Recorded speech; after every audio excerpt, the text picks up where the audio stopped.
Pourquoi t'as tué la vieille, frérot? Ok, imaginez vous êtes un étudiant fauché et vous venez d'échanger un bijou, le dernier objet de valeur qui vous restait, à une prêteuse sur gage en échange de quelques billets. Et vous regardez ces billets et vous avez le seum.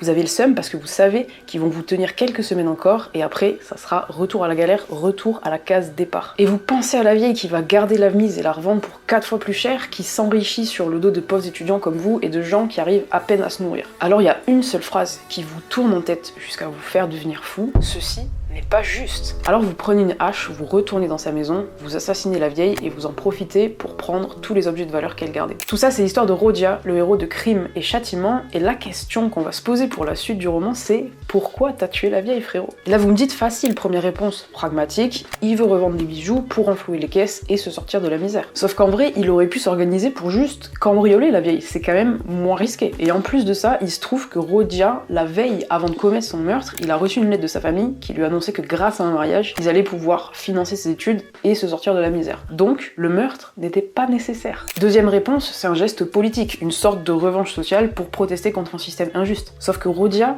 c'est pas vraiment révolutionnaire, ni même quelqu'un d'engagé, et plutôt que d'aller se dénoncer à la police pour essayer de faire les gros titres et faire bouger les lignes, bah il va préférer se planquer et jouer au chat et à la souris avec les officiers de police. Troisième réponse, et c'est pas la plus évidente, mon petit Rodia, qu'est-ce que t'es allé nous chercher là? À force de passer trop de temps à broyer du noir seul dans sa chambre, Rodia, il s'est inventé une théorie sordide. Selon lui, il y a deux types d'humains, les ordinaires et les extraordinaires. Oui, ça commence mal, et ça va finir mal. Les premiers sont faits pour rester dans le rang, vivre une vie normale en respectant les lois. Les seconds, en revanche, peuvent se permettre de déroger aux lois si elles se mettent en travers d'un grand projet, d'une grande réalisation, qui pourrait être salvatrice pour le reste de l'humanité, pour le bien commun. Ok, c'est un peu la fin justifie les moyens, mais vous et moi, maintenant, on veut savoir. À quelle catégorie d'humains on appartient? Comment on fait pour savoir ça? Mon petit Rodia, éclaire-nous. Et selon lui, si t'es capable de tanker, d'avoir les épaules pour encaisser la culpabilité de mauvaises actions, comme un meurtre par exemple, sans être abattu par cette culpabilité, alors bienvenue, tu fais partie du club des humains extraordinaires. Alors c'est drôle parce que moi, j'aurais surtout dit que tu faisais partie du club des psychopathes, mais ok, continue. En tout cas, Rodia, il est vraiment obsédé par sa petite théorie, et on finit par se demander s'il a pas commis son meurtre juste pour vérifier sa théorie et savoir à quelle catégorie d'humains il appartenait. Mais espèce de fou du bus, fallait juste prendre la thune et arrêter de t'inventer une vie. Au final, la question reste, pourquoi Rodia a tué la vieille? Et tout au long du roman, le curseur il va osciller entre ces trois raisons, si bien qu'à la fin on sait plus trop où le placer. Bref, si tu veux tenter de percer le mystère et de comprendre pourquoi Rodia a tué la vieille, tu peux lire Crime et Châtiment de Dostoïevski. Et ici je te partage des réflexions tirées de mes lectures, alors abonne-toi, ciao bye.